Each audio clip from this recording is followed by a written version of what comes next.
Monsieur le doyen du corps diplomatique, Excellences, Mesdames et Messieurs les ambassadeurs, représentants des organisations internationales et régionales accréditées au Mali, Mesdames et Messieurs les membres du corps consulaire, distingués collègues, Monsieur le secrétaire général du ministère des Affaires étrangères, Monsieur le chef de cabinet, Mesdames et Messieurs les chefs de service.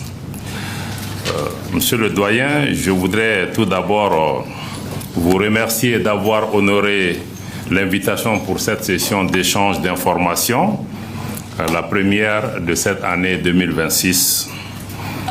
Comme le gouvernement s'y est engagé, nous privilégions toujours la communication directe avec l'ensemble des partenaires internationaux de notre pays, en toute transparence, mais aussi en toute franchise, de manière régulière et lorsque les circonstances particulières l'exigent. La présente rencontre s'inscrit, hélas, dans le cadre de circonstances particulières, je dirais même de circonstances tragiques. Comme vous l'avez déjà appris à travers les communiqués officiels du gouvernement, le Mali a été victime, le samedi 25 avril 2026, d'attaques terroristes complexes, coordonnées et planifiées avec des sponsors internes et externes contre plusieurs villes de notre pays. Ces attaques ont causé des victimes, civiles comme militaires, au nombre desquelles le regretté général d'armée Sadio Camara, ministre d'État, ministre de la Défense et des anciens combattants, dont les circonstances de la disparition ont fait l'objet du communiqué en date du 26 avril 2026 du gouvernement de la transition. En sa mémoire et en la mémoire de toutes les victimes de ces attaques barbares et terroristes, je voudrais vous inviter à observer une minute de silence.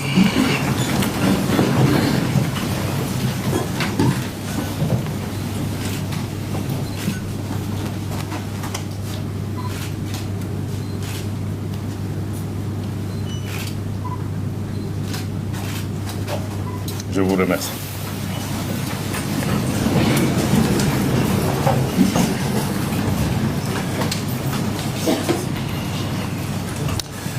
Le Mali, les Maliens, les Maliennes et les amis du Mali continuent de pleurer l'illustre disparu en la personne du général d'armée Sadio Camara, dont la personnalité sans reproche, le parcours exemplaire, l'engagement patriotique et le sacrifice ultime en font désormais un héros national.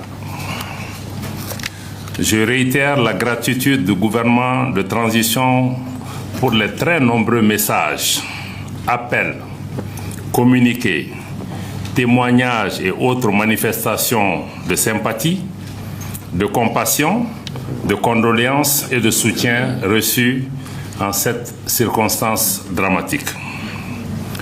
Je ne peux cependant m'empêcher de relever que certaines organisations internationales mandatées pour la défense des droits de l'homme, ainsi que des ONG internationales supposées défendre les droits de l'homme, ont été étrangement aphones lorsque le Mali a été attaqué le 25 avril et en revanche ont subitement recouvré l'usage de la condamnation sélective suite à l'ouverture d'une enquête et les interpellations subséquentes. Il est toujours regrettable de voir la poursuite de la politisation de cette question des droits de l'homme adossée à des condamnations à géométrie variable, souvent motivées par des intentions géopolitiques derrière. Pour en revenir aux attaques, je veux partager les constats suivants. D'abord, l'alliance entre les groupes terroristes et certains groupes armés opérant dans les régions du nord du Mali ne fait plus l'objet d'aucun doute. Les intéressés eux-mêmes revendiquent cette coalition maléfique. Cela confirme ce que les autorités de la transition n'ont cessé de répéter depuis l'attaque du bateau le Tombouctou le 7 septembre 2023. Ensuite, il faut noter que la complexité des attaques, leur coordination et le nombre de terroristes engagés confirment le changement de mode opératoire des groupes terroristes. Amorcé depuis quelques mois, d'abord, vous en avez été témoin pour tenter d'asphyxier l'économie nationale. Ce plan cynique a échoué grâce à la réactivité des forces armées et de sécurité et leurs partenaires. Un plan de contingence et de riposte des autorités nationales a été mis en œuvre efficacement. Ces attaques ne sont pas des faits isolés, comme vous le savez. Elles s'inscrivent dans un vaste plan de déstabilisation du Mali et aussi une tentative de remplacer l'exécutif malien par la horde terroriste, d'où cette alliance contre nature à travers cette coalition terroriste groupe armé. Ce qui s'est passé ce jour du 25 avril ne visait pas autre chose qu'à décapiter le leadership du pays. Il y avait deux cibles majeures qui étaient visées.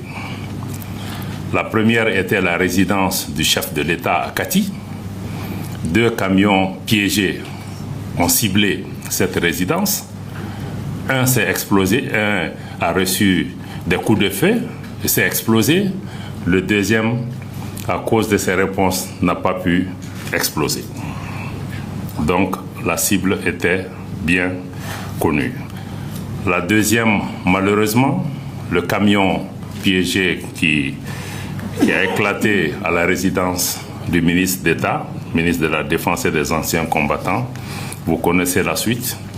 Je crois que l'objectif était absolument très clair de remplacer le leadership pour pouvoir amener des personnalités qui sont certainement à la solde de puissance, qui ne cherchent qu'à briser la dynamique de refondation de notre pays, le choix de notre pays de prendre en main son destin, d'assumer sa souveraineté, d'assurer sa sécurité, d'évoluer de façon autonome au Mali, dans la région et sur la scène internationale.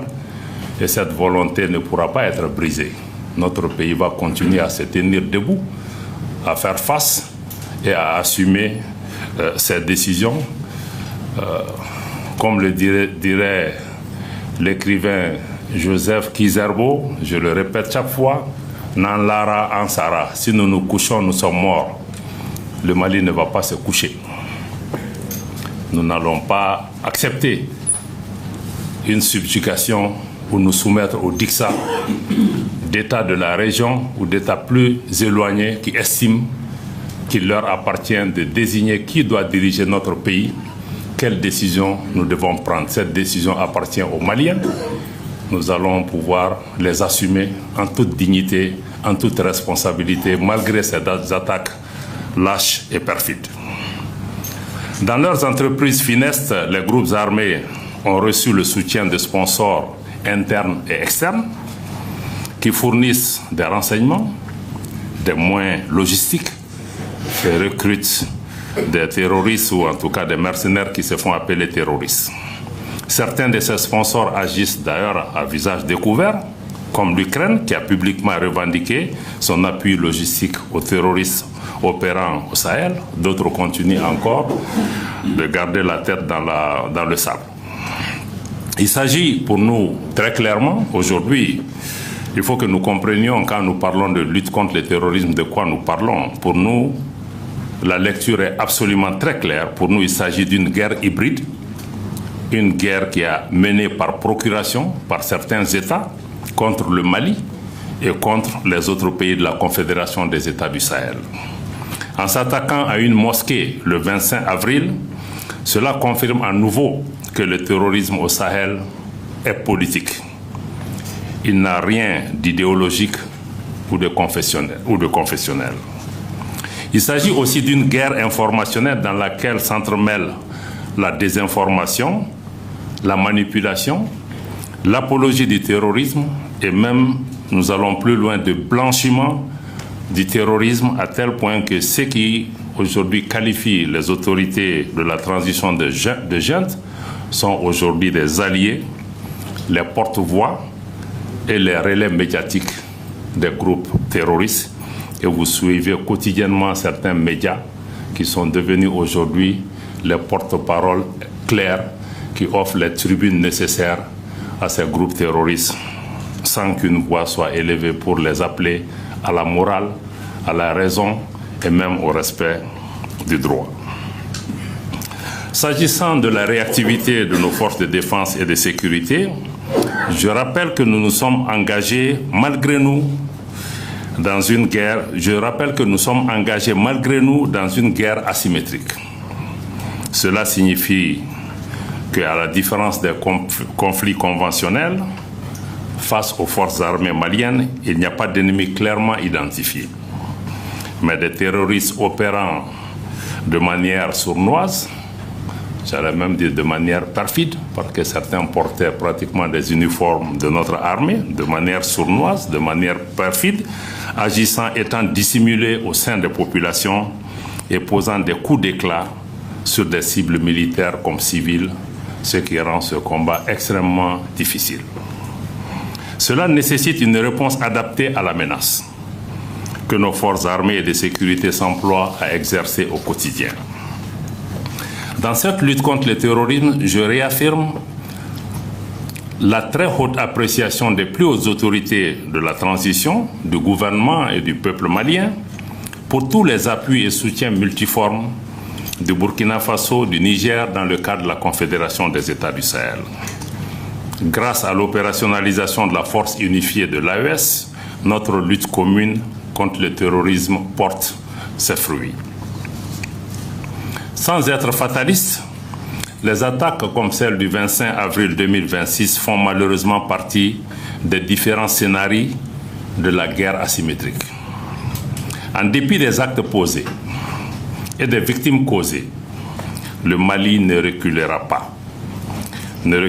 pas dans sa détermination à éradiquer le terrorisme de notre territoire, de l'espace de l'AES, avec le concours du Burkina Faso, du Niger et d'autres partenaires, notamment la Fédération de Russie, dont je tiens à saluer l'action à nos côtés.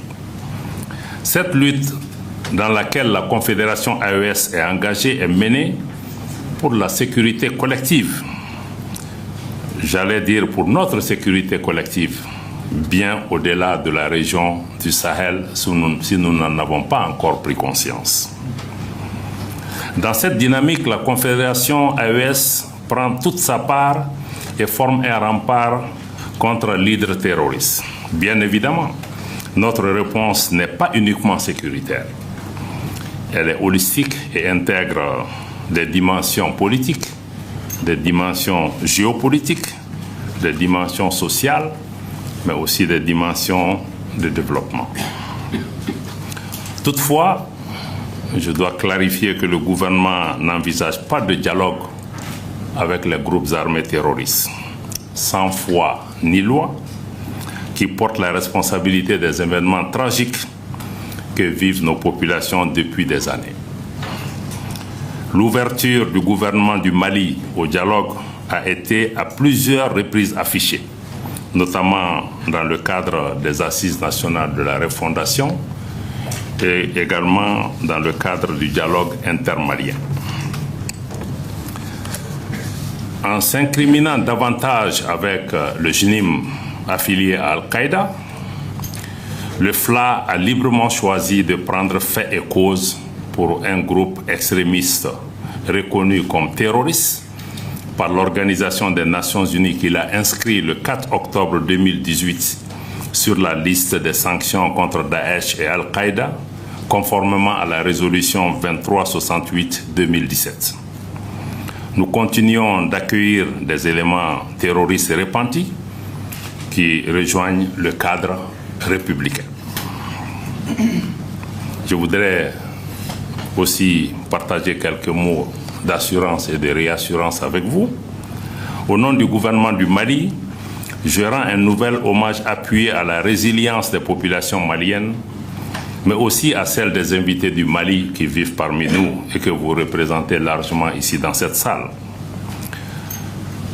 Ne pas céder à la panique est la meilleure réponse à ces attaques lâches et barbares.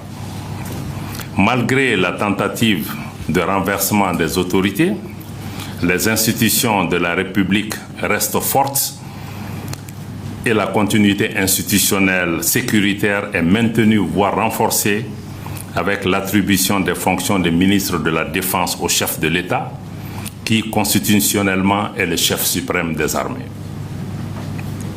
La nomination du général Oumar Diarra, ancien chef d'état-major général des armées, aux côtés du chef de l'État, en qualité de ministre délégué, assure également la continuité institutionnelle. De manière opérationnelle, le nouveau chef d'état-major général des armées qui vient d'être nommé en Conseil des ministres est également un acte de confirmation de cette continuité institutionnelle, mais aussi de la continuité dans nos choix politiques et les réponses à apporter pour préserver la souveraineté du Mali, défendre son intégrité territoriale, quelles que soient les circonstances. Aucun Malien, aucun chef d'État, aucun gouvernement ne cédera une once de notre territoire. Nous défendrons notre pays, nous défendrons notre souveraineté. Une enquête a également été ouverte par le procureur de la République près le tribunal militaire de Bamako le 1er mai 2026 et les investigations menées rigoureusement ont permis d'identifier et d'appréhender des personnes civiles comme militaires liées à la planification, à la coordination et à l'exécution de ces attaques. C'est vous donner l'assurance que force restera à la justice pour faire son travail. Les mesures sont prises pour le renforcement et une adaptation de notre dispositif sécuritaire sur l'ensemble du territoire national. Ces attaques simultanées et odieuses n'ont fait que renforcer la combativité, la détermination et l'unité des Maliens autour de la préservation de nos institutions de la République, mais aussi de la confiance des Maliens en leurs forces armées et de sécurité. C'est le lieu pour moi de dénoncer les pays dont les médias servent de plateforme pour véhiculer les messages des terroristes. Pour ce qui concerne les missions diplomatiques et consulaires et les représentations d'organisations internationales, des effectifs supplémentaires de police ont été déployés. Les commissariats ont reçu des consignes pour renforcer les patrouilles autour des chancelleries. Je partagerai tout à l'heure avec vous les coordonnées du point focal du ministère de la Sécurité et de la Protection civile chargé de la coordination avec les missions diplomatiques et consulaires. Le gouvernement du Mali reste à l'écoute des attentes des missions diplomatiques et consulaires et des représentants des organisations internationales au Mali et nous sommes ouverts à entendre toute requête spécifique venant de vous. Nous comprenons l'obligation de protection et d'assistance aux ressortissants. Le gouvernement a exactement les mêmes obligations vis-à-vis des populations maliennes comme des invités du Mali que vous représentez. J'invite simplement les uns et les autres à considérer ce faisant l'impact négatif des interprétations de la teneur ou de la forme de certains de ces messages sur la situation sécuritaire nationale et sur le moral de nos concitoyens. En ce qui concerne notre desserte par les compagnies aériennes, je peux vous confirmer que les mesures de sécurisation renforcées de l'aéroport international président Modibo Keïta ont été prises et se poursuivent. Il n'y a aucune contrainte logistique opérationnelle à la desserte de Bamako par les compagnies aériennes et les livraisons de kérosène se poursuivent régulièrement. Je conclus à votre attention à tous par un message clair. Les forces armées et de sécurité poursuivent leur mission avec courage, professionnalisme et détermination. L'État du Mali est debout. L'État du Mali agit. L'État du Mali veille. Le Mali a certes été frappé Comme l'adage le dit, le Mali peut tanguer, mais le Mali ne chavirera pas. Je vous remercie de votre attention.